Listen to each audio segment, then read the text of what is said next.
just to be clear, because I think lots of jokes about how quickly forecasts get out of date, but obviously it was a very big event prior to the Spring Statement. Thank you very much indeed, Luke Murphy MP. Thank you, Chair. So on the Iran war, what impact do you think it will have on the economy and the UK's fiscal position? It's a very fast-moving situation, and prices in the oil and gas market, and that's the main channel through which it's going to hit the UK. Certainly in the short term, have moved around a great deal, and actually fell quite a lot during the course of yesterday, and opened up lower than they this morning than they had been right at the beginning of the week. Right now, I say right now, mid-morning today. Oil prices for immediate delivery, so-called spot prices, relative to where they were on the Friday before the military action, were up a little bit above 20%, about 23% or so. And relative to the picture we'd taken of where the markets were, they were up a bit more than that.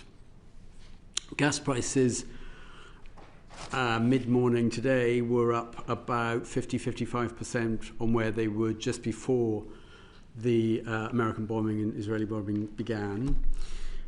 If the world stayed like that, which is very unlikely, but if it did, and if not just the current prices, but if you then take the futures prices, which in some sense are a prediction of where those prices might go and play out over the next year or so, if you take that, although the increase has been very substantial, the knock-on effect on the level of consumer prices in the UK remains, relatively limited.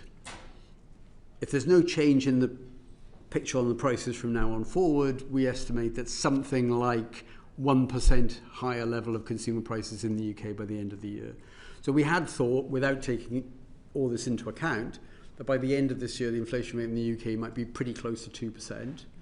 Right now, if prices don't change from where they are, both the spot prices and the market expectations of futures prices, which are particularly important for the Ofgem price cap, by the end of this year, we think the level of price is about 1% higher, so the inflation rate would end the year not near 2, but near 3, something like that order of magnitude. So, material, significant, as yet not on the same scale as we experienced after Russian invasion of Ukraine. Enough to be noticeable and completely unwelcome, because there's no upside of all this. We're significant importers of both oil and gas, and there's nothing but negative effects from those prices being higher. But that's kind of orders of magnitude as it looks right now. I'd have given you a different answer probably yesterday morning, and by the end of this week it could look different again. It's not clear which way we go from here. Mr. Murphy. How long would that position have to be sustained? Say the prices stayed as they are at the moment, for what period? Before it started... before that implication of a higher 1% in inflation by the end of the year. Well, some of it comes through pretty quickly. So petrol prices probably moved already, filling up the car. It doesn't affect household energy bills until we get a new price cap from Ofgem. That doesn't kick in until July, beginning of July. So there'll be nothing much happens to household energy bills from now until the beginning of July. That then would roll through, and they would go up somewhat, and that's one of the big contributors to prices being higher by the end of the year by, say, 1% or so. If the quite just for the sake of argument came to end at the end of today, prices began to fall back, would we still see a longer tail of kind of impact on inflation, or do you think that was shorter? I'm trying to get a sense of the degree of time that this would have to go on for it to have that kind of I think if let's say 4 or 5 weeks from now, prices were about more or less where they were before, I think you'd see very limited effects on consumer price inflation. It would be a little bit higher in the short term because petrol prices would have gone up, but then they'll come down pretty quickly. By the time you got to the Ofgem price adjustment thing, it would have had rather a minimal effect. It would have some effect because they look at a sort of moving average of where prices have been, and there'll be a blip up. March would look like high, and then it would come back down. But I think, bigger picture, by the end of the year, it wouldn't have done an awful lot to the price levels, the measured inflation rate, if within the next 3 or 4 weeks things get back to where they were the Friday before. If the crisis was to be sustained for an elevated period, for a prolonged period, how concerned would you be about the affordability of the government being able to repeat a kind of energy bills scheme that we saw during the Ukraine crisis? Yeah. Well, briefly, and then maybe you could focus more on the fiscal implications or add to what I'm going to say. I think the cost of the support package back in 2022 was very substantial, something like £50 billion. It came in various bits and pieces, but the main thing was support with household energy prices. But that was, at the moment anyway, a very much bigger increase in prices, particularly in gas prices, than we've seen at the moment. I mean, gas prices from a couple of months before the Russian invasion to a couple of months after it were up something like fivefold, 500% increase in gas prices. Well, we've seen, as of this morning, something like 50% increase in gas prices. So if you wanted to think of a shock large enough that could bring forth a support package on the scale back then, you'd have to see much bigger increases in gas and oil prices. I hope that doesn't happen. But that package costs about £50 billion from beginning to end. I mean, £50 billion is a big number in a context where back in November, when we took a sort of formal pass-fail almost judgment on the fiscal targets, there was about £23 billion of so-called headroom on the central forecast. So 50 in a context where you've got, in a sense, 23 or so, is one indication of how difficult it would be to have a support package on that scale. But the price changes so far are nowhere near what they were back then. Just a couple of things to add, maybe. I mean, on the policy package, as David said, the policy package back in 2022 was obviously on a much bigger scale in terms of the energy price shock at that point. I mean, David mentioned the kind of margin against the fiscal rules. I guess it's worth highlighting that those are obviously medium-term targets, and the reason you kind of have medium-term targets is because it does allow flexibility in the short term to adjust policy in the face of shocks if government thinks that's the right thing to do on a temporary basis, and not necessarily affect your kind of medium-term fiscal forecast. But it is also the case, as I mentioned at the start, that the wider fiscal position in the UK is clearly a challenging one, and debt is at an elevated level, and markets are clearly more sensitive to movements and changes in fiscal policy than has been the case in the past.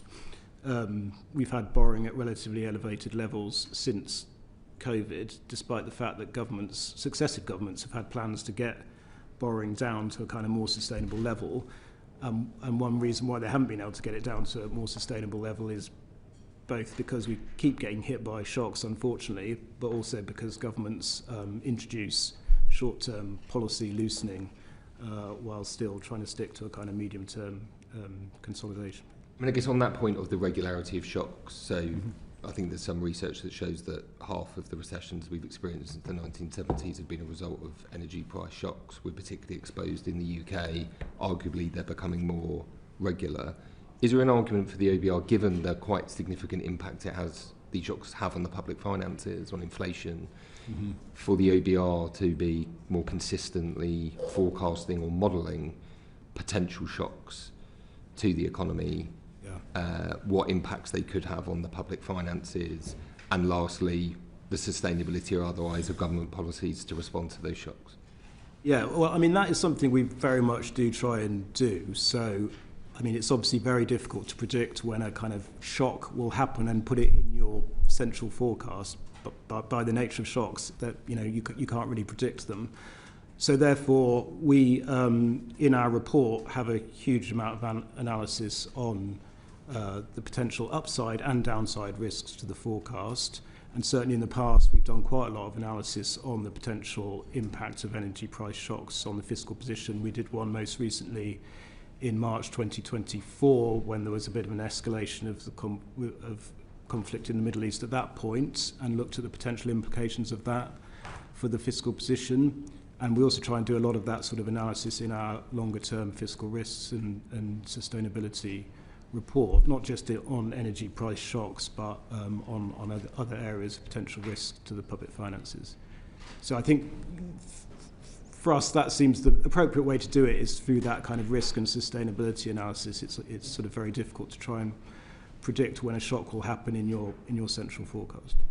Thank you very much, Mr Murphy. Jim Dixon MP. Thanks very much, Dame Meg. Just about the public finances and net borrowing going forward and what the current state of play is. I think you said when you last came before us that net borrowing was stuck at about 5% of public spending, GDP, for the past few years, and we needed somehow to break free of that. Clearly the numbers that are in the Spring Statement reinforce that obviously 5.2% in the current year, then 4.3%, then coming down 3.6%, 2.9% as we go forward. Do you think that represents a turnaround in borrowing that can be sustained, and what will be the risks to be able to sustain that? Clearly what we've just been talking about around shocks is one factor, but perhaps factoring that out, how do you see the trajectory going forward, and are there risks to it? So over the past 4 years, borrowing has been persistently at around 5% of GDP. We are expecting in the current forecast that this year, 25-26, ending at the end of March, it will come down to around 4.3% of GDP. So it's starting to decline, and as you say, a further decline gradually over the medium term down to around 1.6% of GDP. And that is getting down to that kind of level is a level which would mean that debt is broadly stable, slightly falling. It's a central forecast, so there are many risks around that, but they are both to the upside and downside. Clearly what's happened in the Middle East is a sort of short-term downside risk, but there are many others that we highlight in the report. So one of the biggest ones that we've obviously talked a lot about at this committee is the outlook for productivity growth in the UK, where we made an adjustment in the budget. If productivity growth were sort of to remain at the very low levels we've seen over the past decades, we estimate that would raise borrowing by about 40 billion a year. On the other hand, if it were to return to sort of towards the levels we saw before the financial crisis, then that's a big upside, around 50 billion a year. Things like interest rates, equity prices, again, both downside and upside risks around that forecast. We also talk in the report around some of the more kind of some of the risks that originate more on the fiscal side. So the reason borrowing is falling in the way that you described is mainly driven by a rising tax to GDP ratio, which in our forecast rises to around 38% of GDP, which would be a historic high in the UK. I mean, it's not that far off kind of advanced economy average, but high historically for the UK. And we highlight some risks around whether or not that will be achieved. It's driven largely by increases in personal tax, and a lot of that due to the personal tax threshold freezes. And whether or not that yield is generated very much depends on the sort of outlook for earnings in the economy. Quite a lot of the increase also comes from increases in capital taxes, and again, that's quite sensitive to assumptions on outlook for asset prices. Thank you, Mr. Josephs. You wouldn't say there's been I think it's been said that there's been an underappreciation of the extent to which receipts are likely to come in on the upside. Do you have a sort of forecast for whether you're getting it right in terms of the likely trajectory of receipts going forward, and whether that's going to make a difference to whether the sorts of numbers that we talked about going forward are going to be hit or not?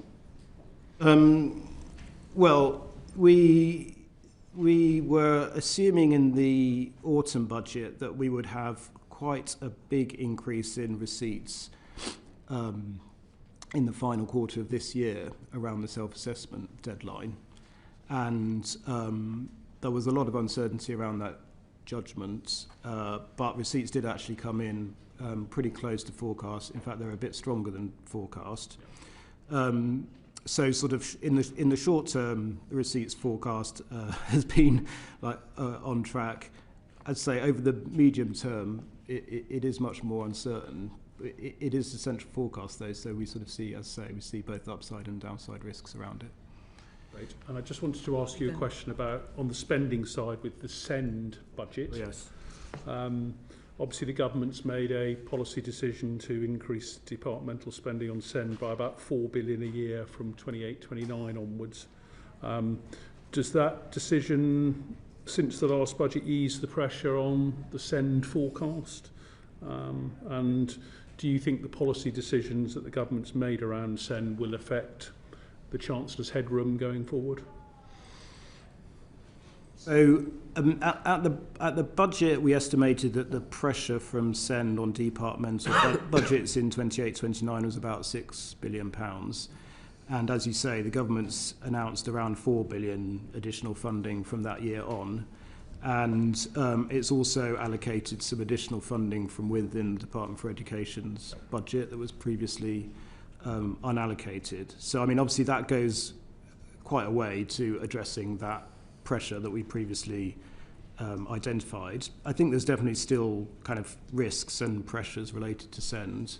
Government's announced a very big package of reform, and the impact of that on SEND spending is still uncertain. Is that something you'd be modelling going forward in order to understand whether government's made sufficient provision for SEND, particularly, for instance, on the reforms? There may be incentives for spend ahead of the reforms, as, for instance, parents try and get their children onto EHCPs, which might be more expensive, and bring spending forward. Yeah, that is possible, and that is a risk we've flagged in the report. Well, we will certainly be monitoring pretty closely that area of spending, because it has been one that has grown very rapidly over the recent past, generated a lot of financial pressure both for local authorities and for central government. So it will be very important that we kind of keep track of that as the reforms are implemented. Thank you very much, Mr Dixon, and briefly from Mr Chris Coughlin, MP. Thank you, Chair. Mr Joseph, you rightly highlight the fiscal position and borrowing concerns. If the government's portion of borrowing related to defence spending was guaranteed through common issuance with allies, would you expect that would improve the fiscal position or have a positive impact, just given the common guarantee on the interest rate? And I think that would very much depend on the nature of any agreement that was made. So it's quite hard for us to kind of be able to model that in the absence of an agreement. We have some analysis in the report on the pressures from defence spending and the government's commitment to get to 3.5% of GDP in 2035, which is obviously a very significant commitment, would cost about £40 billion in addition in today's money. And if the government wanted to increase spending in this spending review period to get to that target on a kind of linear path, then it would add about £6 billion to spend. You couldn't look at other examples where sovereigns have guaranteed different forms of debt. I'm just thinking, for example, Greece and Germany during the Eurozone crisis, for example. The impact on the gilt yields paid by that sovereign. I mean, again, I think it would depend on the structure of the deal. I mean, if the UK government was still essentially underwriting any borrowing that was involved, the markets would still take that into account, when assessing UK government borrowing costs. Okay. Thank you very much, Mr Coughlin. Glenn, MP.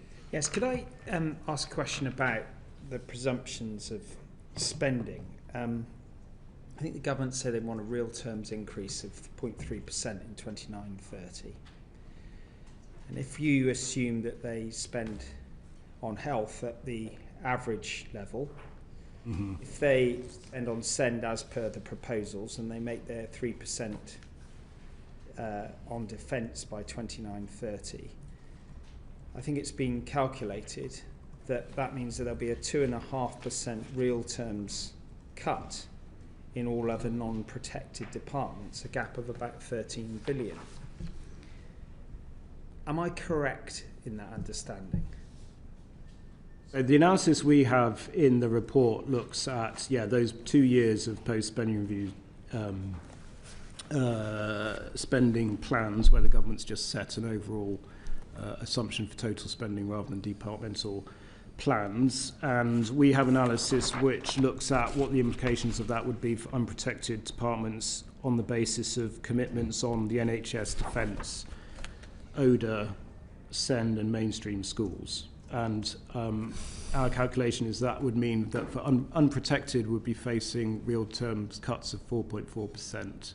4.4%. And spending would have to be 13 billion higher, which I think is the number you mentioned, in order to have unprotected spending not falling in real terms. I mean, that is, in any terms, quite a challenging situation for any government in terms of the presentation of the reality of over 4% cut in those unprotected departments. It leads one to sort of draw the conclusion that all of these numbers are sort of loaded to get through the immediate term, but aren't very realistic. What could happen that what would maybe be the most likely scenarios, Mr. Joseph, that would change that outcome? And do you see that as realistic, given your experience in this role? I mean, going back to my previous answer, in order to achieve the fall in borrowing that the government has set out and get debt to a level that is, get debt on a kind of broadly stable path in the medium term, does require spending to be broadly stable as a share of GDP over the forecast period and tax rising. So that's kind of what you need to do to get the public finances onto a kind of sustainable path. And obviously, that will require the government to make choices when it comes to spending reviews around either some pretty tough prioritisation or finding ways to drive greater efficiency in public sector spending. I think the answer that the Chief Secretary tried to give me this morning was around the value of efficiencies. Have we seen efficiencies of that scale to deal with that degree of deficit, 4.4%? Oh, I mean, we certainly have seen times in the past when governments have been able to reduce public spending through a combination, I'd say, of prioritisation and efficiency savings. But I mean, it's certainly challenging. We move on to look at growth. Between your forecast in late November and last week, for this year, I believe it went from 1.4% to 1.1%. Could you explain to the committee what was the main drivers of that, please? Professor Miles. I think partly as a response to the data we've actually seen over the last 3 or 4 months since the November budget, which has been disappointing in terms of economic activity, and GDP has not been growing as firmly as we thought might happen back at the time of the budget. It's also the case that the labour market looks like it's cooled a lot more quickly, and unemployment's gone up more than we'd thought. And the sort of forward-looking indicators of business confidence, investment intentions remain pretty weak. The view we've taken is that this weakness then rolls out through much of this year. We've taken a view that it's more likely than not a reflection of a build-up of spare capacity in the UK than it is a permanent erosion of productive potential of the UK. In a sense, that's the optimistic end of a spectrum of interpretations. I mean, the more pessimistic interpretation is, even though we had reduced our assessment of productivity growth back in November, we didn't do it enough, and we're seeing the fruits of ongoing, even weaker productivity growth. I think that's not a central forecast, and I think ours is a bit more plausible. What it means is, though, as you rightly point out, that growth through this year turns out to be, materially lower than we thought just a few months back. If we're right that what that reflects is a build-up of spare capacity, it does at least allow the scope for some more catch-up a bit later. And in a sense, you get it back a bit further down the road. But it's 1% next year and a 0.1% following year. That's the. What you mean getting rid of the spare capacity that's built? Yes. Impact on growth. It's very marginal in 27 and 28, isn't it? Yes, it is. So you get marginally higher growth the years after this year, so that you end up at the end of the forecast horizon with marginally higher growth for the back end, which offsets the bigger weakness in the growth in the very short term. So that's roughly how the forecast goes. That depends on whether we've now got a central estimate of productivity growth. I think it is, but then I wouldn't I? Because I wouldn't put my name to the report if I didn't think that. But there's plenty of risks either side. I'm going to pass over to my colleague in a moment, but can I just sort of challenge you in fairness? There are significant measures out there that are suggesting that there is greater positivity in some sectors of the economy, and there's the PMI surveys in manufacturing and services are at significant highs in January. Does that not suggest that you're being pessimistic and that in fact we're on the cusp of a productivity turnaround and confidence levels are in a different place? Yeah. It's possible, and I'd like to be proved wrong and hope that happens. If you look at hiring, though, in the labour market, the picture's a bit bleaker than that, and new hiring has dropped off really quite sharply. The unemployment rate has moved up, and firms seem reluctant at the minute to take on new workers, and that's having impacts in the labour market, particularly on people who are entering the labour market for the first time. But you're right. I mean, it could be that now we have a central forecast anyway of productivity that is too pessimistic. I think I may have mentioned before that if you look at the last two winners, or in recent years, of the Nobel Prize in Economics, who spent a lot of time thinking about AI and productivity, one of them, who won the Nobel Prize 2 or 3 years ago, says that AI will have virtually have a negligible effect on productivity. The person who won it last year, a man called Philip Aghion, thinks that it will be utterly transformational. So take your pick. Economists, three opinions. I mean, my last question before I pass over to Mr. Murphy, if I may, is on this AI business. There is quite a wide discrepancy of predictions, as you've just said. Yeah. But also across different economies between the US and the UK. Would you like to say something about how relatively well the UK is placed with respect to AI?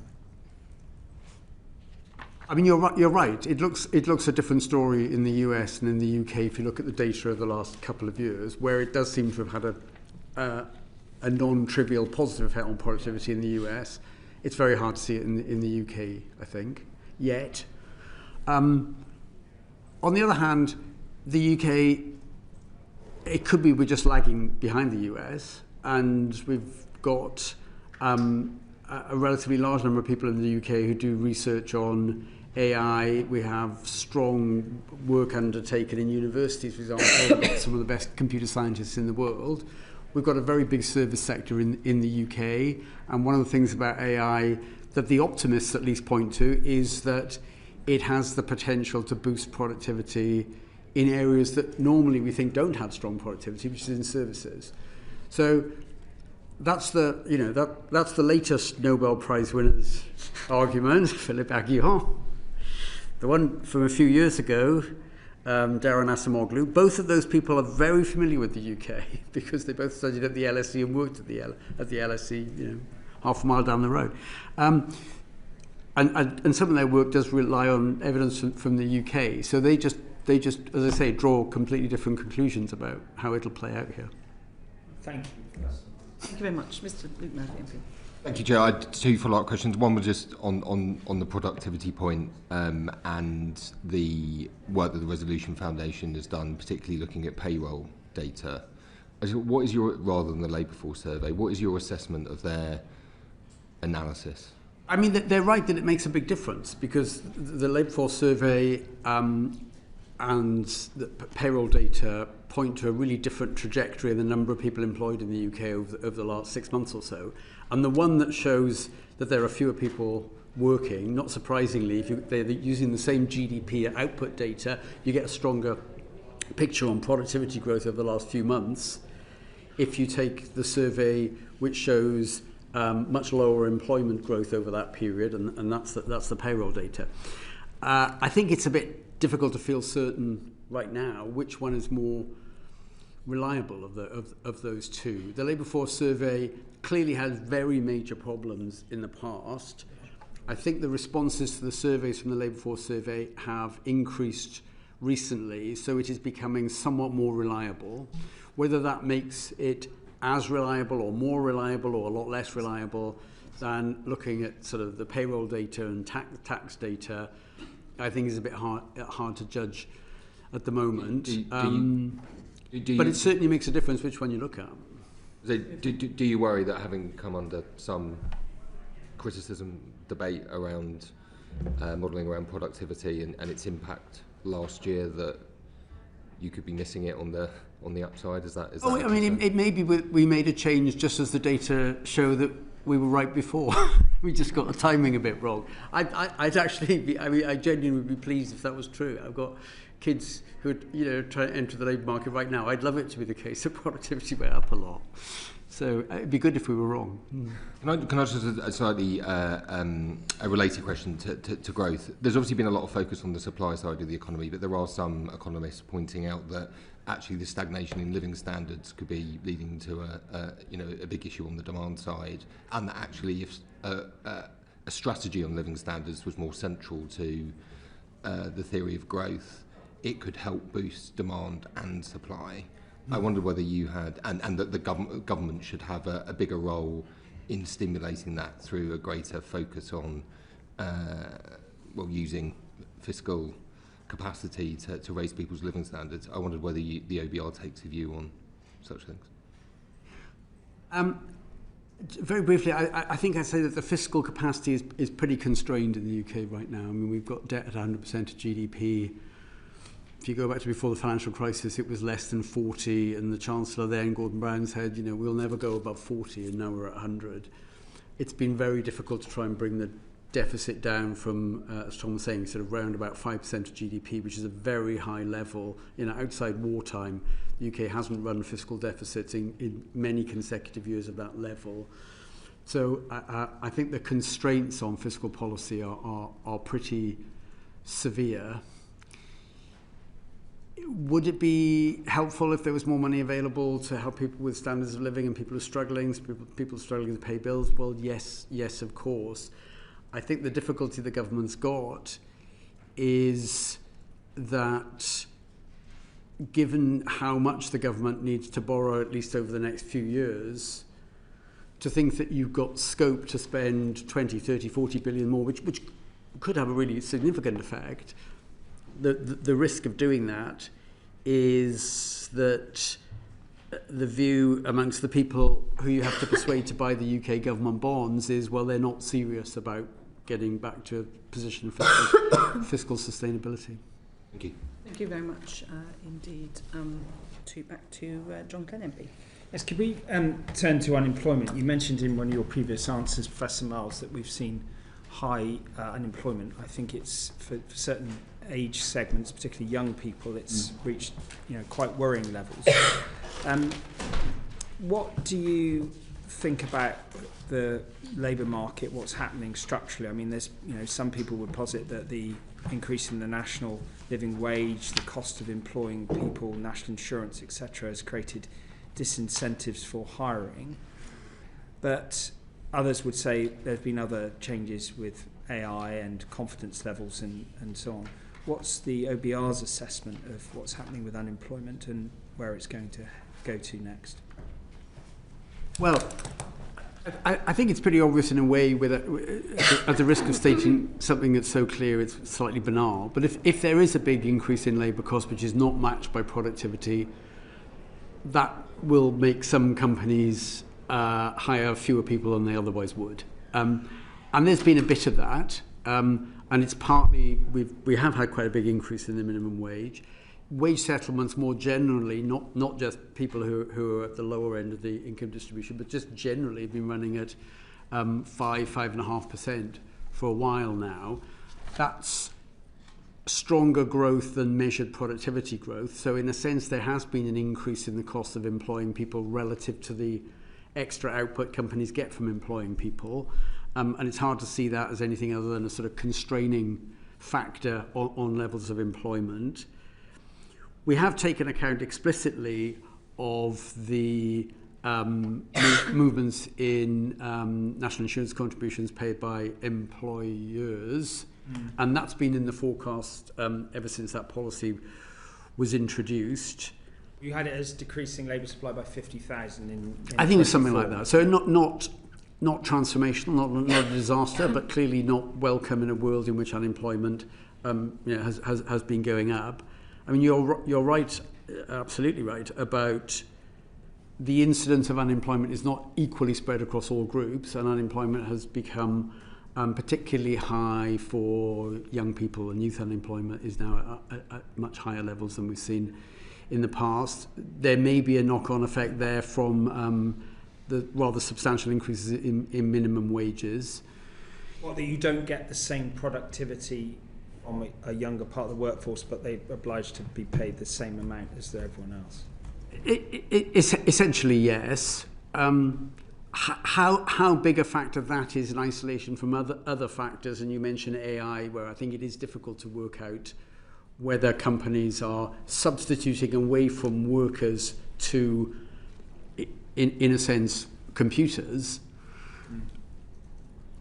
And that's a technological thing that may not be much affected by minimum wages or wages running a little bit ahead of productivity. It's just that you've got a new technology that turns out to be a substitute for labour more than a complement. By substitute complement, what I mean is that there is one view, again, it's the optimistic view on AI, that actually what it does is it doesn't substitute for people, but it increases the productivity of people. So you get no hit to employment, you get higher wages because people are just more productive. That's an optimistic view what AI does. The more pessimistic view is, well, it's more a substitute than a complement to labour. Yeah. One interpretation of the sort of weakening labour market is that, well, the more pessimistic view, the substitute view, gets a bit of support from what's happening in the labour market. I think, frankly, it's a bit too early to tell. Sorry, I just want to sort of try and hone in on this, because you've acknowledged that youth unemployment is disproportionate to other levels of unemployment. It seems to have increased more than general unemployment, yeah. But trying to understand that, you know, what's what we're trying to get to a better understanding of what's driving that.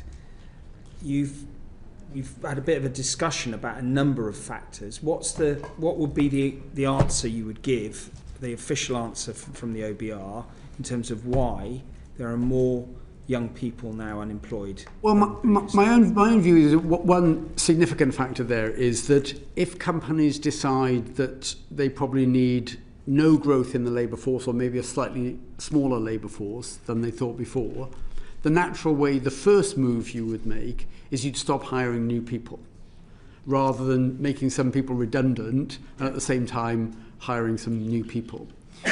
And since the biggest effect of what you might call a freezing in hiring is going to be on people who are joining the labour force for the first time, they're the ones that by definition have to be new hires somewhere. It's maybe not so surprising that you get a disproportionate impact when the market goes through a period of suddenly hiring. Desired levels of employment don't grow very much. Companies then don't hire new people, and that's automatically, almost in the short run, disproportionate effect on the young entering the labour force. I think that's probably my favourite number one explanation of what's going on right now. But you also touched on young people not being as productive. But were you saying that, or I mean, because different sectors, youth may be actually, even with inexperience, could be more productive because of physical energy, health, factors like that. Well, there is a kind of related issue about and it's a kind of foggy picture where you could just see bits of a jigsaw at the minute. I mean, there is, I think, as we're all aware, if you look at the health of the UK population, the adult population, there are, on various measures, there are more people who are in poorer health now, and it's affecting their ability to work. And the big increase there has come amongst young people. Okay, so it's an mental health. Yeah, mental health, yeah. Exactly, yeah, mental health. Yeah. We can perhaps we'll get more into this, Mr. Bobby Dean. Yeah, just to probe a little bit further on the youth unemployment bit before I move on.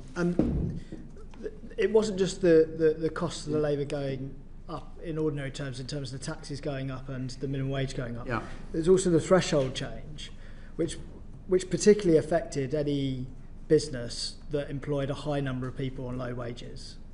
Is that correct? So hospitality and retail being two examples of that.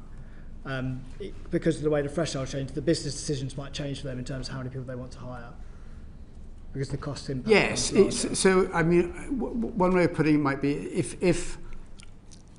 if your workforce is predominantly well above the minimum wage, and they're not sort of new young people coming into the labour force who are relatively lowly paid, one of your responses to, for example, increases in taxes and national insurance and all that, is that you can try and offset it with slightly lower wage settlements, or even ask people to take small wage cuts. I mean, you obviously can't do that if your workforce is overwhelmingly at the minimum wage, because that's the minimum wage. Yeah. And so I guess what I'm putting to you is, do you think a potential effect on youth unemployment has been because this particular change to employment national insurance hits those industries that tend to employ young people in their first jobs? Yes, I think there is something in that. I agree with you. Okay, thank you. I'm going to move on to immigration. Can you just Harriet Baldwin? Sorry. Yes, just while we're on the subject of unemployment, if I may, Chair, question for Mr. Josephs, because I remember you scored the planning reforms as being a boost to the economy. Have you scored the Employment Rights Act at all in your work?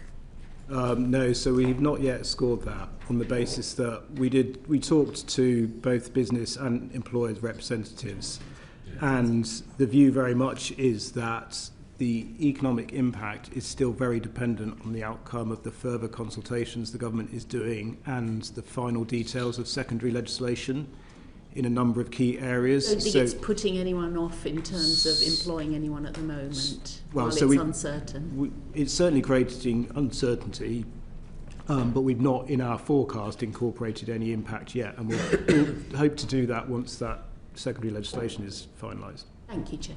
Professor Miles, just before we move off unemployment, we've seen the challenges in the youth unemployment sector. We've had some interesting evidence, but you were saying that in response to Mr. Glenn, that the overlap of health and young people is an issue. It's not just the older population that's got health.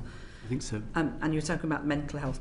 If, for example, extra money were being put into mental health support for young people, how would you score that? And would you then look at the productivity of that generation differently, obviously, over time? But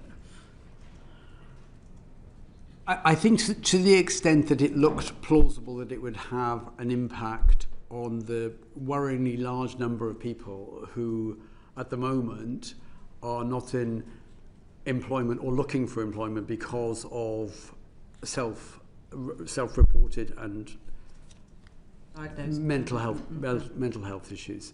And if it looked likely that you could help a lot of those people back into the labour force, then yes, I mean, that could be persuasive enough that we'd say, well, yes, there'll be more people employed and people will be brought into, the productive labour force, and that would have a positive impact on output. To be clear, so young people in work, you were talking about the productivity being less. Can you just be clear about the relationship between that and mental health? Because I want to make sure we haven't misinterpreted. Yes, I think on the mental health issue, I was talking more about people who were outside the labour market and were not looking for work because of mental health issues, really. So young people being less productive is because they have less experience in many sectors rather than health? Well, I think it's inevitable, and particularly if you look at very young people who are looking for work at 17, 18, 19 years of age. I mean, they're unlikely to be at the start of their working life as productive as someone who's 10, 15 years into the job, and that seems natural.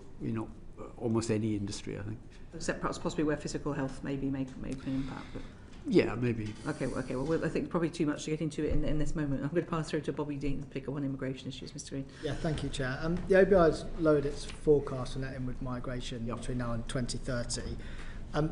Firstly, I also read that there was a methodological change. So how much of that change is real versus just a way that you're counting? And then secondly, if it is true that more people are leaving the UK, what assessment have you made of that in terms of the fiscal impact? We made the change in our forecast about levels of net immigration into the future really on the back of the Office for National Statistics changing its methodology and how it's measured, how many British people have been leaving the UK on average each year since COVID, so the last 5 years or so. And the ONS decided that a better measure now is more consistent actually with the pattern of net emigration of Brits in the many years leading up to COVID. So they lowered their estimate. Let's get the sign right. They've increased their estimate now of how many Brits were leaving the UK by substantial amounts, 80,000, 90,000 a year over the last several years, pretty much since COVID. The picture they're now painting is different from where it was a short while ago. What they had before was that the number of people leaving the UK had actually dropped off rather substantially.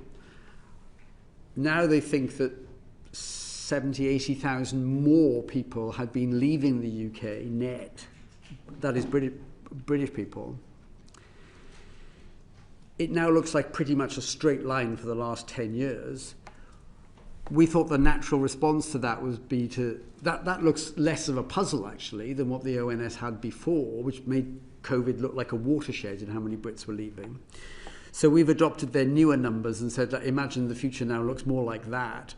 That's why we've reduced by around about 60,000 a year net immigration into the UK. And it's not so much a change in our view on how many people are coming here, it's a view about how many people are leaving. That's clear, and it makes sense why you change your modelling accordingly. I guess the issue that I'm trying to unpick here is it's being reported that lots of people are fleeing the country all of a sudden, perhaps because of the policies of this government. Yeah. And also the composition of those people are, high net worth or high earning people. Yes. And you're saying to me actually this sounds more like a methodological change. And so I just want you to make that clear for us. Yes. Has there been a change in the number of people leaving the UK? And given the uncertainty over us knowing how many there are, do we know much about the composition of those that have left as well? I don't think we know a whole lot about the composition, and we took a view based on really not knowing much about the composition that the people that were leaving the UK were in a sense a representative sample of the people already in the UK, because we didn't have any strong evidence one way or another. In answer to the question, do the new ONS estimates suggest that there's been a sort of spike up in people leaving? We have a chart, it's on page 22, it's chart 2.6. It shows the new estimates, and it's a kind of flattish line since about 2012, running at 90 to 100,000 people net leaving the UK most years. It was a bit higher than that in the most recent year. Now, make of that what one will. Some people will look at that and say, well, there's been an acceleration in the number of people leaving the UK. I look at the picture and I say, well, it's a pretty flattish line for 10 years, and there is nothing particularly unusual in just over 100,000 people net leaving the UK. So you also said that you make the assumption it's going to be a representative sample. Yeah. Is that because you've got data in the past that shows that is generally true if you look back hard enough? Because people will wonder whether people are more likely to move overseas at retirement or work during working lives or when they have families and so on. Yeah. Is that composition, broadly speaking, correct, or what's that based on? I think there is some evidence, but I'd like to go off and check this, and it's worth my doing so, that there are somewhat more younger people leaving in the most recent couple of years than was true in the past, where it might have been disproportionately older people, and maybe a higher proportion of people who were in retirement looking to live somewhere else after they'd finished work. If it's the case that there is a bit of evidence that it's more younger people, I think the assumption that the population of people leaving the UK is rather representative of the UK population, that would be consistent with it being more younger people leaving now, and that's what we assumed, that they are, as I say, representative. Thank you. And if we talk about people coming the other way, people entering the country, is it true that people are, broadly speaking, similarly skilled to the UK, but as an age profile, generally younger? Is that correct? They are certainly younger than the UK population, yes, that's true. And that's one of the reasons why the participation rate in employment is a bit higher if you take people coming into the country than the population that's already here.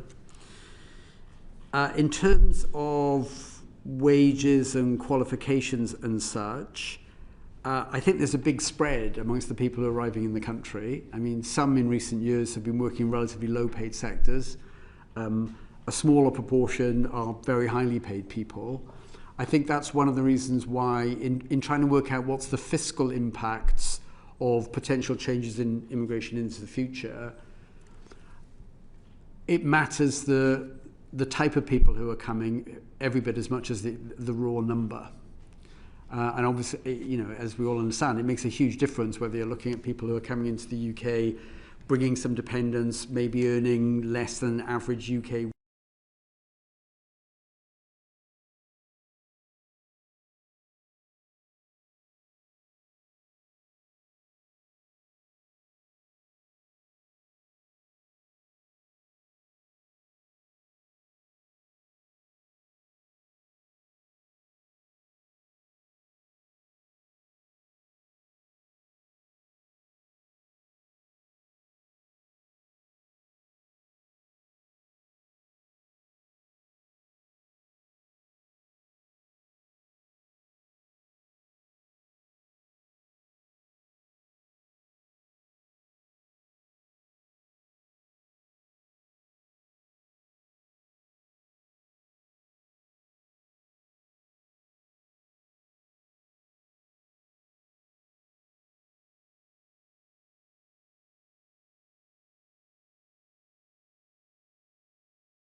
Order. Welcome back to the Treasury Select Committee on Tuesday, the 10th of March 2026. We're looking at the Spring Statement prior to our session with the Chancellor of the Exchequer tomorrow.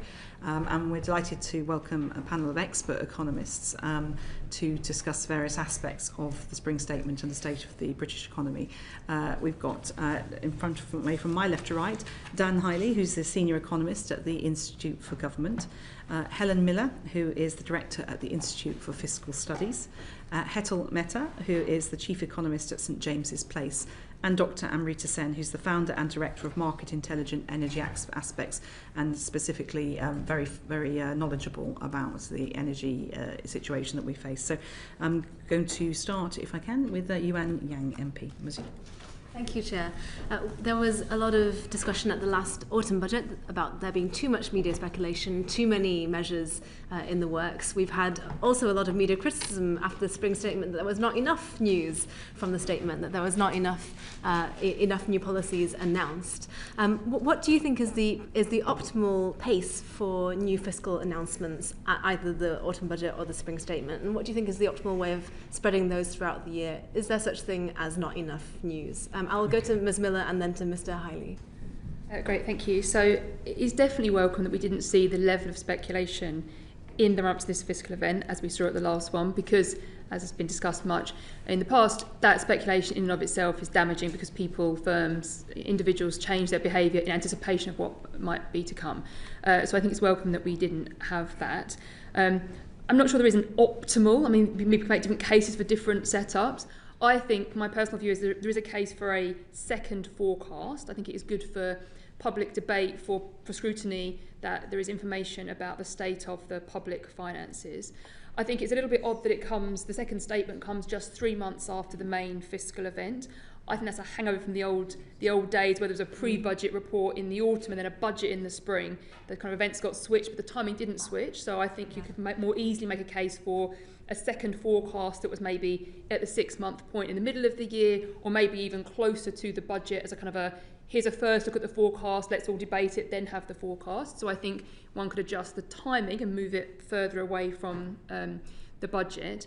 But I think the fact that there was a second event that wasn't a big event, in some sense, you always want to hold out for something extraordinary could happen that means that you want a second fiscal event of some sort. That's always a possibility, obviously.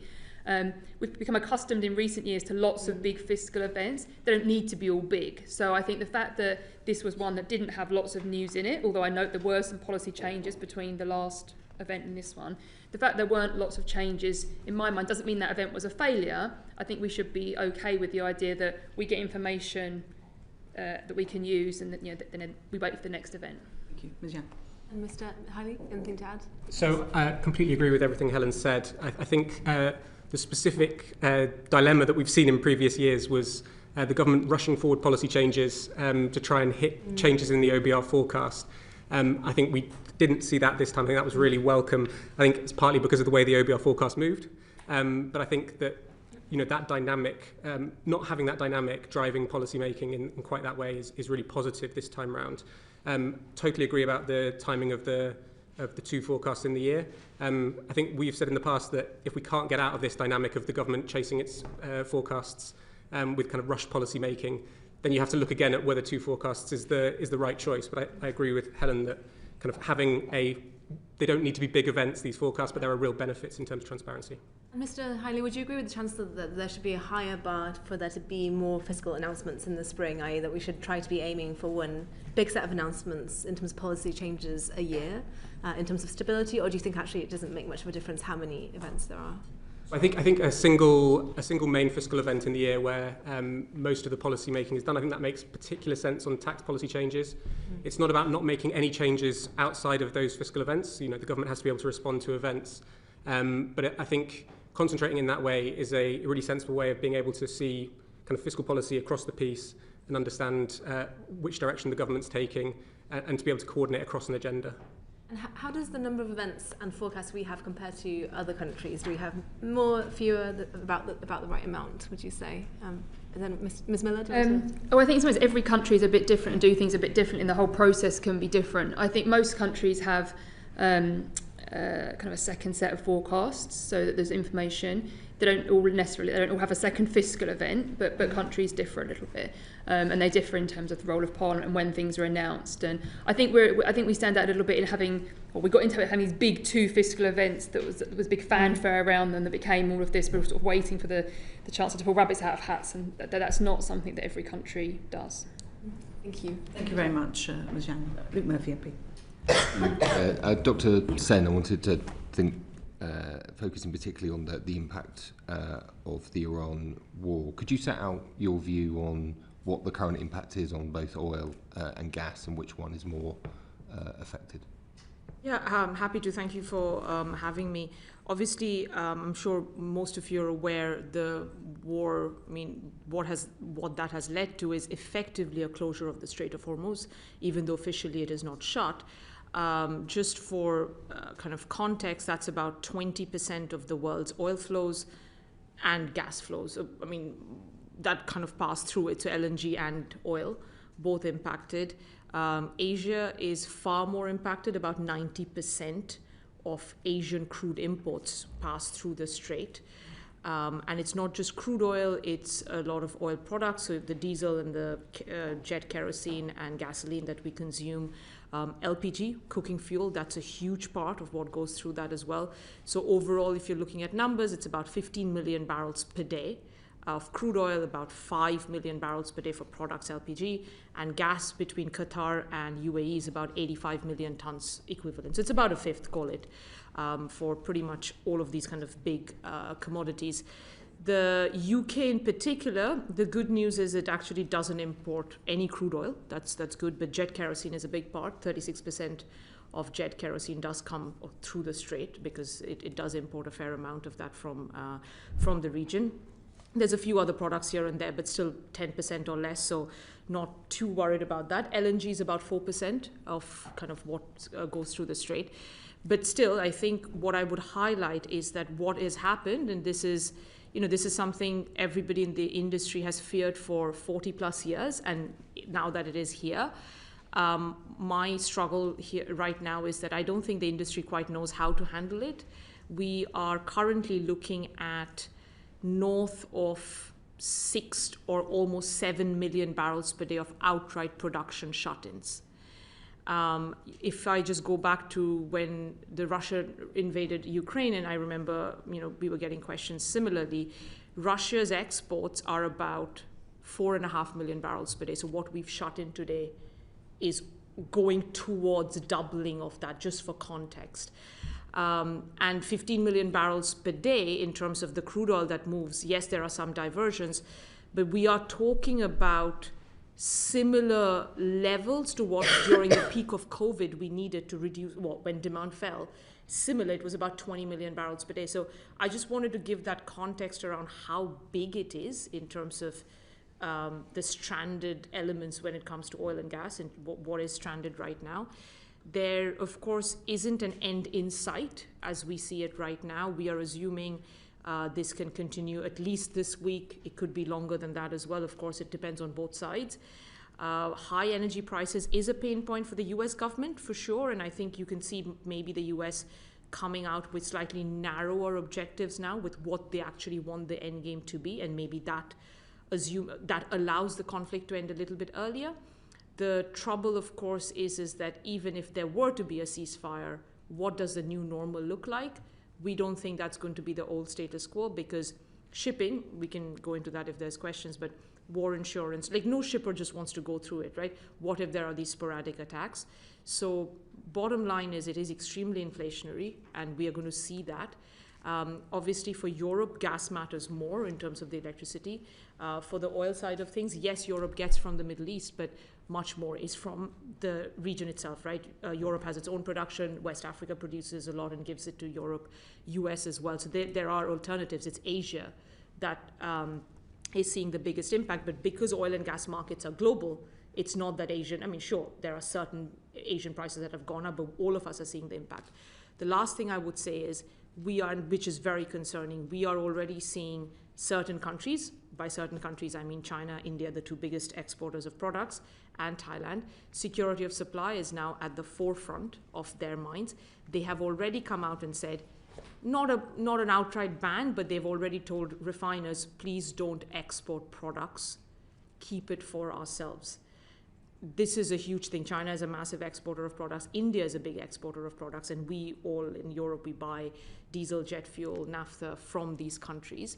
So again, the pass-through for the end consumer is going to come through that oil products markets.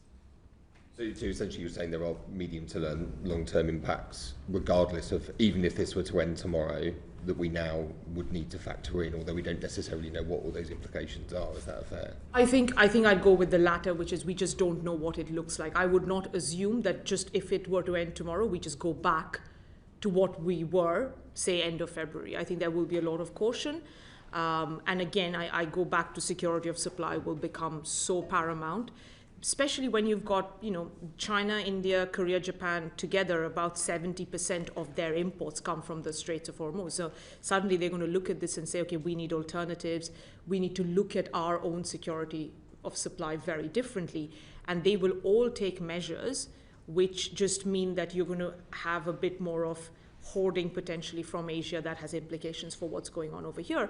And like I said, we just don't know how long this will take to kind of go back to quote unquote normalcy, where shippers can rest assured that there are not going to be any attacks on any of the vessels or on infrastructure. As we are sitting right now, there are attacks on energy infrastructure in GCC countries going on right now. Refineries are shutting down, etc. So yeah.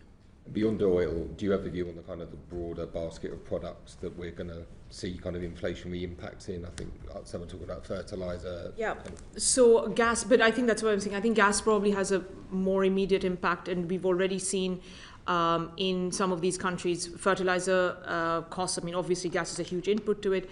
A lot of countries in Asia, they've already said to the fertilizer companies, you can't use gas because everybody's going to prioritize consumers. And power industry, like industry generally, is getting the hit and saying they're being told do not use gas. So potentially, again, depends on what alternative sources they have to burn. Could be green energy, but could be even going back to liquids.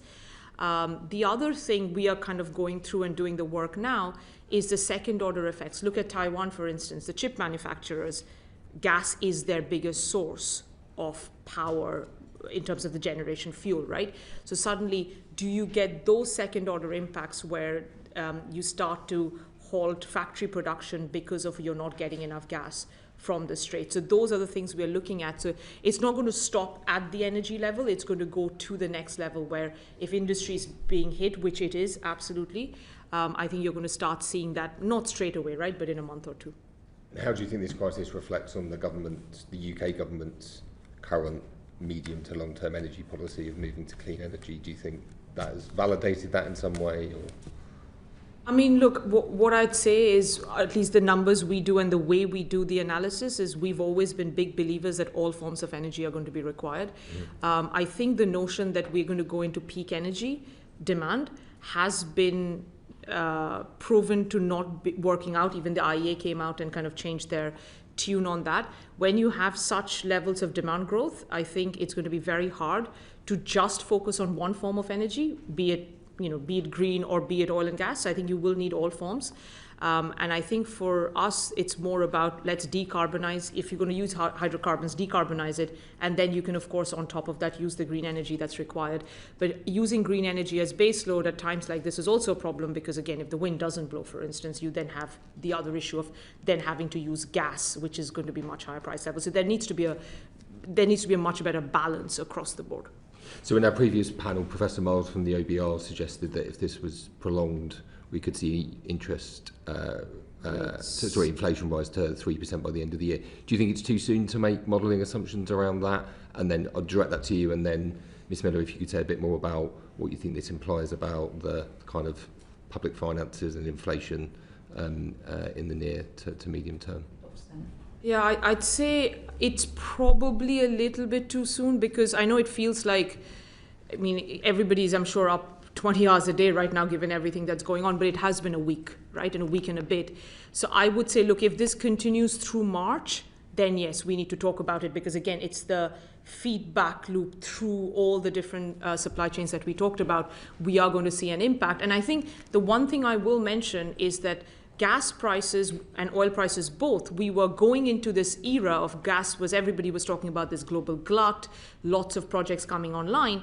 We are already starting to hear from major producers such as Qatar, you could start to get projects delayed because, again, big companies will also be very careful in redeploying staff to the region after what has happened. So suddenly some of the kind of glut narrative shifts as well. Same with oil. We were supposed to be in this big oversupplied market. I think that narrative shift is very important because suddenly that forward curve or the futures curve just goes up higher across the board, and then that feeds through the inflation, and that's when the interest rates do come into the picture. Before we move to Ms Miller, I just wanted to ask you, Dr. Sen, you mentioned that 36% of jet kerosene, that's to the UK, comes from the Straits. So you presumably then that leads to an increase in the costs of flights, or is there any way that the airline industry can mitigate that? Unfortunately, I think jet is probably the worst affected globally, by the way. And of course, everybody's talking about the crude oil price, but there are prices for jet that have gone above $300 per ton. Like, it is really crazy what's going on in the jet market because so much of the jet production is in the Middle East and they also kind of transport that over here.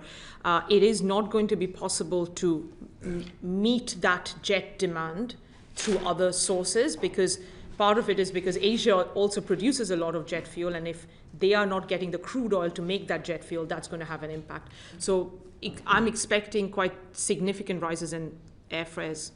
So you think it will go straight through to airfares, and realistically, people will be planning their holidays now for the summer. Some will have already booked them. So could potentially have an impact on airlines' business model because they've already been prepaid at a lower rate. Yes, some of the airlines also hedge. So I think that if they've done that, that would have helped them a little bit. But in general, we absolutely should be expecting higher airfares for at least the next couple of months. Thank you very much indeed. Helen Miller, picking up on Mr Murphy's question. So I think it's unambiguously bad news for living standards in the UK and for public finances. I think there's no upside to any of this. No one knows yet how bad the bad news is because it really is going to depend on how prolonged the conflict is and how high inflation goes. I think the big effects of this are going to be through inflation for all the reasons that were just discussed. So not just the direct effects on airfares and the price of filling your tank or heating your home, all those other knock-on effects. So transporting food will become more expensive. Basically, a big input into what we do has become more expensive. We are going to have less resource. Just picking up on the sort of public finances angle of that. Inflation will feed through in a few direct ways. So, for example, if the inflation measure ends up being higher, that will sort of lead directly into higher welfare payments that are indexed to inflation. The effect on overall public spending is a bit more complicated because basically, obviously, the government sets out cash plans. If inflation is high, you could allow them to be eroded. And effectively, you'd have lower public spending in real terms. You could, however, see pressure to top up plans to keep them going in real terms. We could see calls on the government to step in and put together some kind of energy package to support households. That would come with a cost. You would see higher receipts. We have a tax system based on cash. A higher cash economy means bigger tax receipts, but that inflation would also mean lower growth, and that would have a dampening effect. It would also depend on how the Bank of England responded with interest rates, where you see higher interest rates would feed through into higher government borrowing.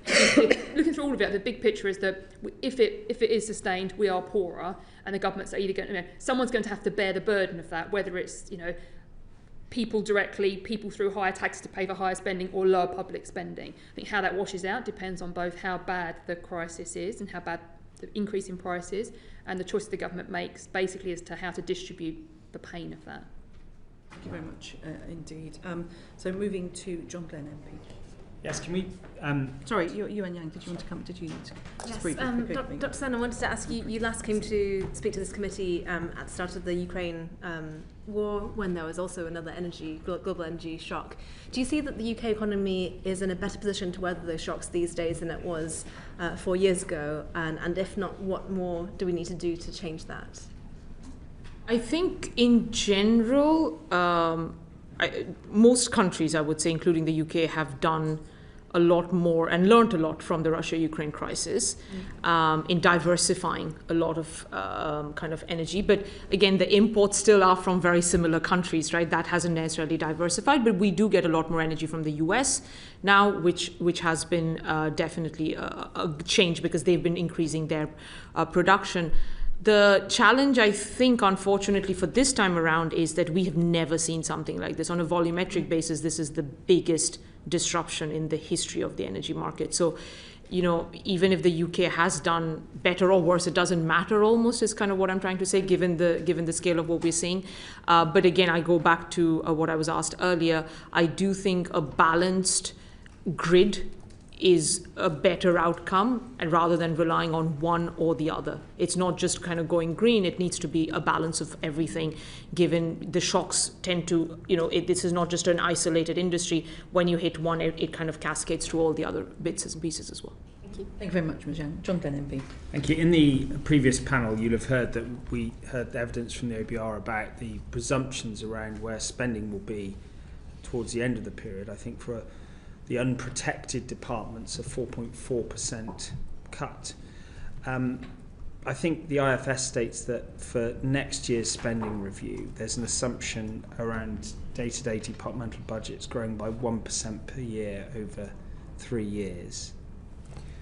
What lessons can we draw from previous seasons of how realistic that actually is? Because, and if I may, just so that I can stop and listen to more wisdom from you, Ms. Miller, you've also, since last time we saw you, put together a traffic light proposal. This wasn't universally well received.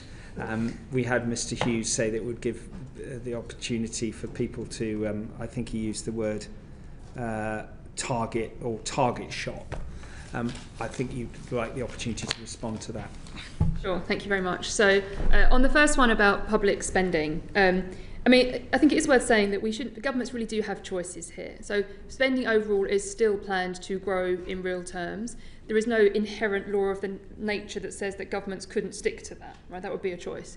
We have, however, many times pointed out that it's going to be challenging in the context where there are just a whole laundry list of pressures on public spending that we could, you know, send, disability, defence spending, the list could go on.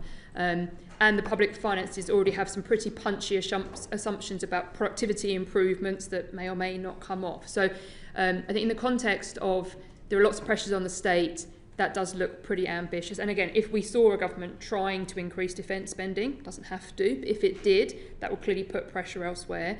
It is historically unprecedented for the UK to be trying to increase defence spending and health spending simultaneously. We haven't done that. We've done that reverse to date. So it is unusual. If we look at history, then what you see is that what governments tend to do is pencil in tighter plans and they actually go on to deliver when the time comes. It's always easier to say, I'll do that tomorrow. For now, I'm going to top things up.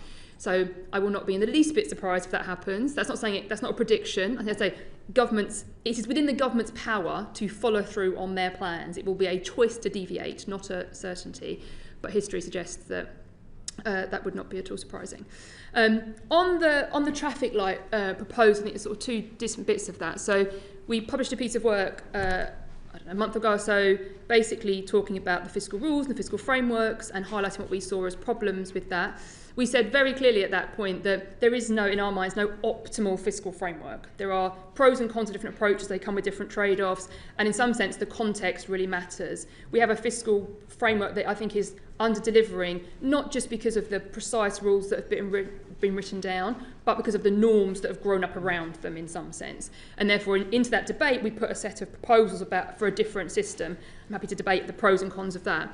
Separately, after the Spring Statement, we put out kind of a traffic light system. That's not saying this is a new set of fiscal rules. This is just saying as a way to look at the state of the public finances, whether or not you want to make those the fiscal rules or not, just a kind of a health check.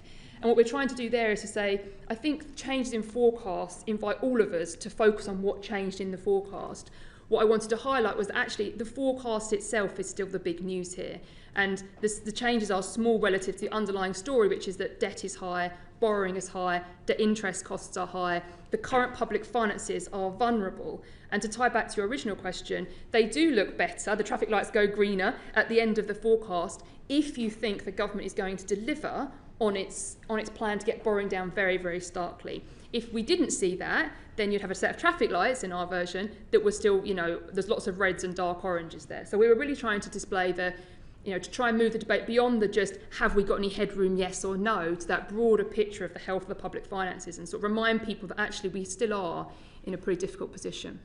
Okay, if I could just have one follow-up on that. I think over the last 3 or 4 months, perhaps as a function of what happened in the run-up to the last fiscal event, and what happened with the OBR, there's been speculation, and yourself and your predecessor were very clear about the optimism bias, shall we say, in manifestos in general elections. And I think Mr. Hughes and Sir Robert Choate, in their evidence to the committee a few weeks ago, were also clear that actually we need less chopping and changing if we're going to move the dial. Do you have any reflections on that? Because one of the, I think, frustrations is that we do have, for people looking in at our economy, is that governments come in, they make interventions, there's not enough time to really assimilate their effect.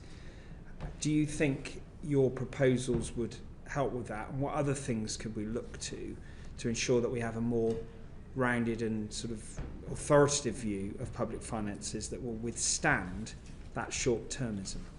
Yeah. So I do think the short-termism is a problem. I think it's worth thinking, I don't think it's unreasonable that a government wants to make changes to policy, and it might be perfectly plausible that a government wants to make changes every year because they're progressively doing something better. I think the problem is when we have changes that are not the result of some well thought through policy process where we think, yes, we know this is right. It's like, oh dear, something happened, we need to change it really quickly, and the volatility is hardwired into bad policy choice. That's what concerns me, as opposed to the fact that we change policy at any given frequency.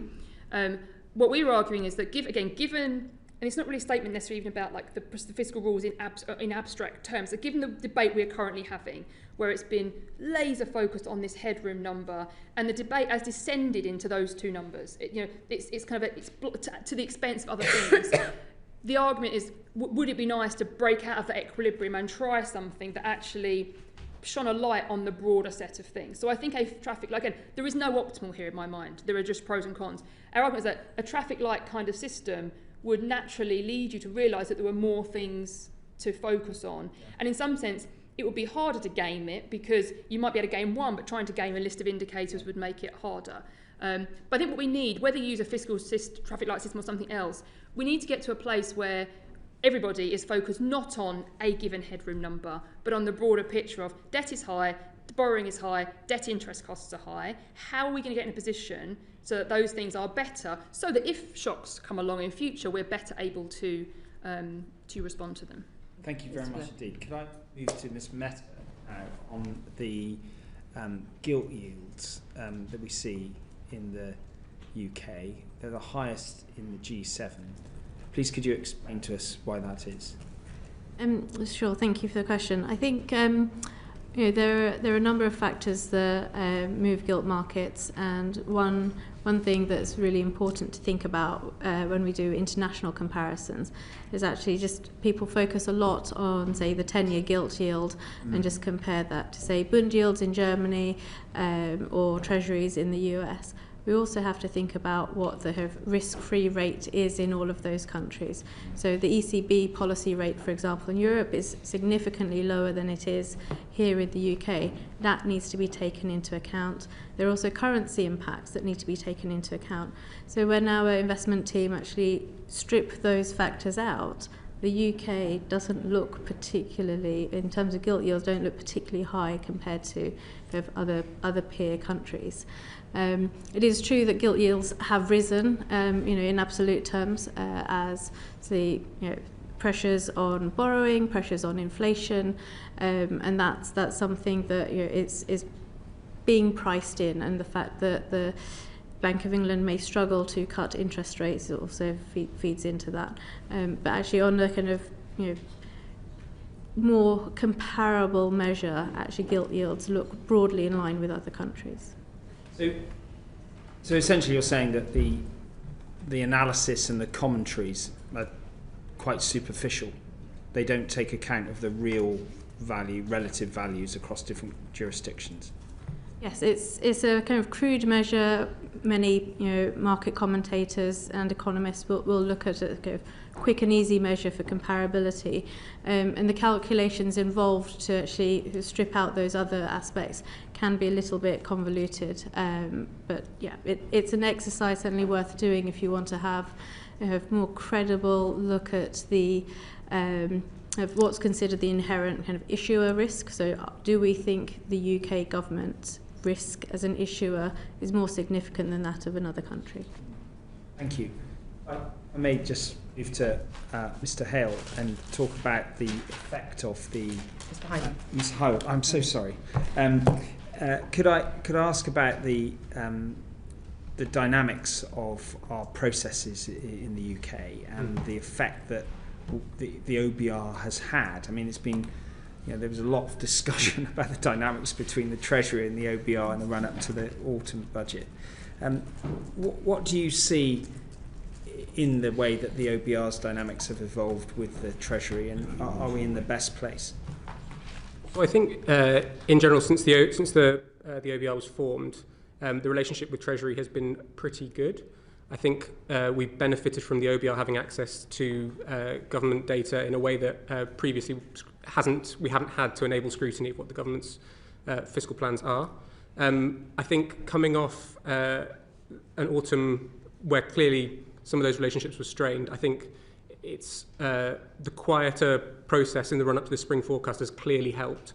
And I think that as a result, we've had a much kind of smoother run-in. I don't think that, I know the committee is looking at the OBR 15 years on more widely. I don't think that means that nothing needs to, there are no opportunities to improve those relationships. But I think certainly in the 3 months since the autumn budget, what we've seen, partly because the government hasn't been bringing forward lots of new policy measures, is a much quieter run.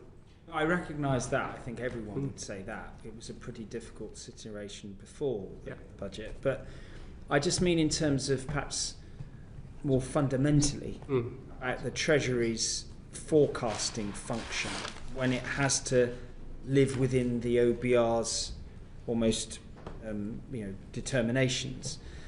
Is there a danger that the dynamic of decision making means that the reference point is, well, what does the OBR score rather than what an elected government thinks is the right thing to do? I think that would be a really unhelpful dynamic, and I think we've seen the risk of that, particularly on the question of whether questions about whether the OBR would score certain policy measures on the supply side as improving productivity. And I think the move to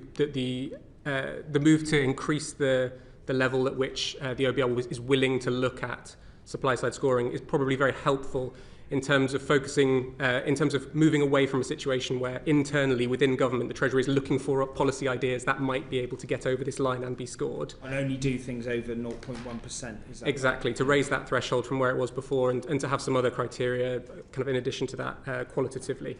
So I think we're hopeful that will make more of a difference in terms of making sure that it's not kind of what the OBR will score that drives the government's policy agenda.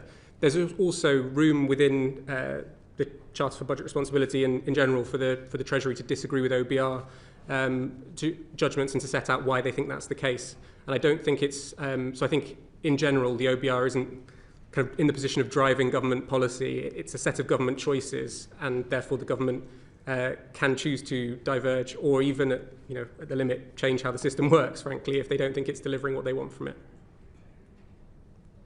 Mr. Bobby Dean. Yeah, thank you. We were talking about unemployment in the previous session, and I think there are still some question marks over how cyclical we think maybe this problem is. So typically we would see maybe a spike in taxation or living wage or something that will come out in the wash over time, but it feels like it might be stickier this time, not just because of the effects of AI, but also because of the cumulative impact of all of these changes and how it's particularly affected young people in particular. Ms. Matt, I don't know if you want to comment on that, whether or not you think we could be seeing a structural change to the labour market because of the series of changes that we've seen by this government. I do think that on balance there is likely to be a structural element to the unemployment. So I think the upward revisions in the near term from the OBR, broadly I'd agree with. The unemployment rate is already close to those levels anyway at 5.2, near the OBR's peak. The risk for me is that the decline in unemployment is much slower. Part of that is I think the structural weakness of productivity growth. I know obviously the OBR did take down their assumptions last time. I still think they are, albeit more realistic in my personal opinion, they are still at the more optimistic end. We don't do point forecast, but I'd put my estimation closer to the downside scenario that the OBR had. So that's the structural element. See, there have been a number of policy changes, whether it's regarding the national living wage or the taxation element that was discussed earlier as well. It's very difficult to disentangle the cause from the correlation, but there's definitely been an incidence where those sectors exposed and the demographics, so younger people being exposed to the tax changes, or the sectors that employ lower income employees have seen the bigger changes in terms of payroll employment. And so if that policy is to persist, then that may be a kind of structural headwind to unemployment as well. And then if I can just add on artificial intelligence as well, so far the evidence is pretty mixed on the rate of adoption across different countries. In the UK, probably sits somewhere middle of the road in terms of AI adoption. The US probably further ahead in that as well. But the sectors and the age demographic that is likely to be first hit by that may be, again, some younger, less experienced people where AI could be a bit more of a substitute than a complement. Thank you. And Ms Miller, at the time when the employment national insurance contribution changes were announced, the IBR obviously baked into their forecast some effect on the labour market. It sounds like we might already be beyond that point, and it also might persist for longer. So what impact will that likely have on the public finances and the expected tax revenue from that change in the first place? Yeah, so you're right, the OBR did initially say that higher taxes would lead to fewer jobs, which is completely what you would expect. The question is always how many fewer jobs, obviously, and that's difficult because we can't measure that directly because lots of things in the economy are changing. You have to somehow estimate that. I think it's too early for us to be able to estimate how much has been of any change in employment or unemployment has been the tax versus AI or national minimum wages or something else. So I think we'll have to, in some sense, wait and hope we can look back and work it out a bit. So I don't have an independent assessment of is it how much higher or lower it is than the OBR, but it would have an effect. One number I do have in front of me is that you're absolutely right that a central judgment in the OBR forecast, in their central forecast, is that unemployment is temporary and it comes down again. They do some other scenarios around that.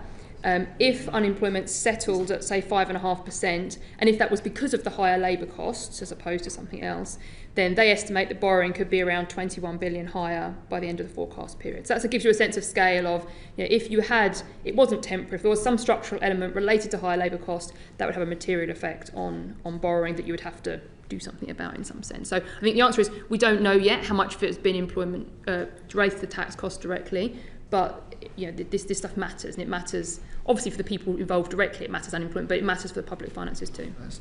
And would you? I need to move on.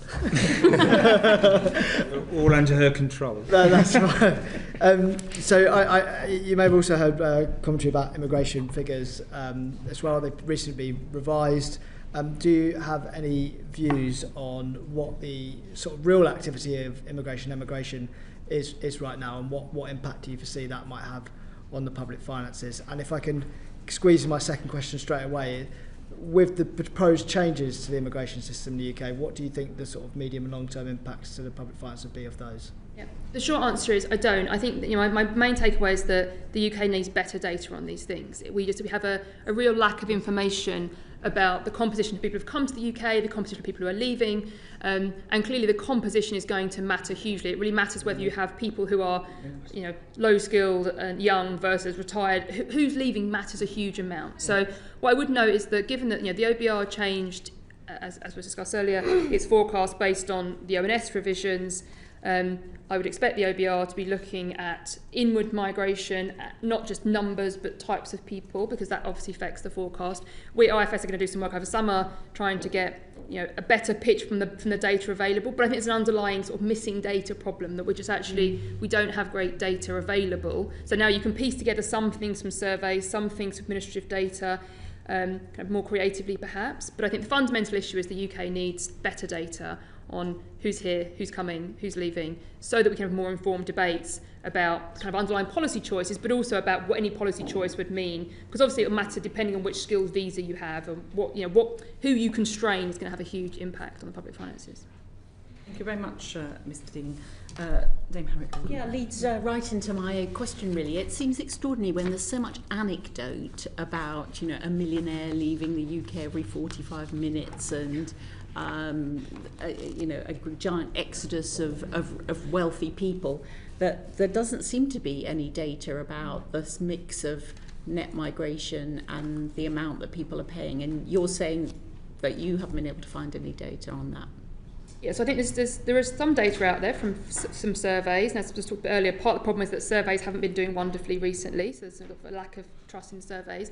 And there's some administrative data, but often, the administrative data is collected for tax purposes, it's not collected for the purpose of monitoring people. So I think in general, not enough is known. And there's a separate issue about, even if we had perfect information about everyone in the country and their characteristics, it still wouldn't, some of the questions about how are people responding to policy aren't things that one can measure. You have to work out, because all things are changing, lots of things are changing at the same time. So I think there's an underlying data problem, but it would still be difficult to know the effects of policies. If I may just ask Ms. Mehta, because I think your firm manages money for lots of wealthy people, would you say, from the point of view of your business, and obviously I don't want you to give any confidential information or anything that's not public, but have you seen a behavioural response amongst your clientele?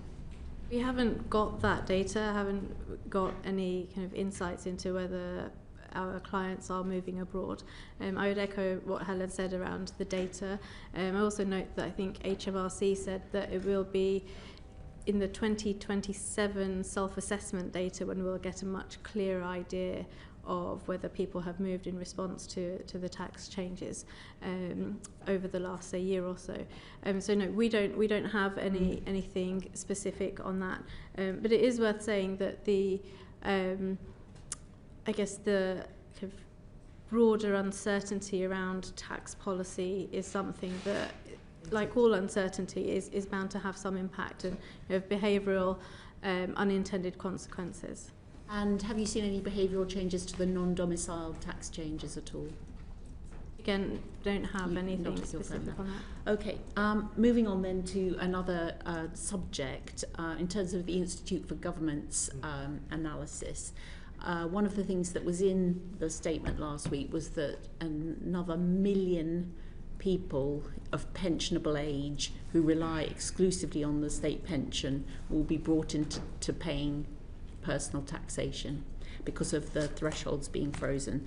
And I just wondered, from an administrative point of view, we've heard in interviews that the Chancellor has said she wants to do something about that. She doesn't want to be taking small amounts of tax off lots of people whose only income is a £12,500 state pension. Have you done any work on this from an Institute for Government point of view? We haven't done anything specific on the most recent change. I guess it's a general problem with tax threshold freezes as a method for increasing the tax take through those taxes, that you will come across these kind of threshold effects and as you bring people up through the threshold. And therefore it's one of the things that government should be thinking about when they think about... this will be a particularly vulnerable group of people, absolutely. Elderly pensioners. Absolutely. On very low incomes. Yeah. Has anyone else heard of anything that is being used as a solution potentially by HMRC? So I don't know what HMRC are thinking of. One thing I'd note is, in some sense, if the only issue was to say, take people who only get the state pension, you could just say we won't tax you, and you haven't got to do right to declare it. I think that is probably relatively straightforward, although obviously you have to think of a mechanism for that. I think the harder case is going to be what about somebody who has a very small amount of other income, £50 in dividends or something very small? Do you then default them into tax income? What's the boundary issue basically? At what point does their full income come in or not? So I think that the interesting, and that's a policy question as much as a policy question. That's a kind of a question about at what point do you want to start taxing somebody, and then the mechanism of how to do it can sort of follow from that. But I think that question about when is the bit of state pension over the threshold going to be taxed, if ever, I think is the kind of policy question. Okay, we will continue our investigation on that subject. Thank you very much. And I did say at the beginning, I think before the cameras went on, that we have the Chancellor at the Exchequer in front of us tomorrow morning. So I'm going to ask each of you what you would like to ask her if she was sitting in front of you. So I start with Mr. Hiley. Thanks for that. Well, I think you're well. You should be well versed and rehearsed in this at the IFG. So I think we had the spring forecast. We know that central forecast is no longer our central forecast for where we think we're going. I think there's a question for the Chancellor about structuring the short, medium, and long-term government policy. In terms of thinking about what are the decisions that need to happen now versus where are the areas where you can improve policy design on what happened last time. So there's a question about if this is the similar size of shock to previously, and we've had that discussion a bit already, but there's also a question of how the policy response can be changed and improved. So I think it's at that threshold of kind of what are the short, medium, long-term ways you think through that. I'm sure that's very much on her mind, but thank you for that. Helen Miller. So I was trying to think of a question that wasn't entirely obvious in the sense that, partly there's obviously questions about the state of public finances and does she still think she's got the right plan after the Middle East? But in some sense, a more specific question would be, that I would genuinely like to know the answer to, is to what extent does she feel like the gaps in data are holding back her decision making actually are the things that she wishes she knew that would make her better able to make policy? And then I would suggest that it's within her power to direct a bit of resource in that direction, whether that's about immigration. To make all economists in the room very happy.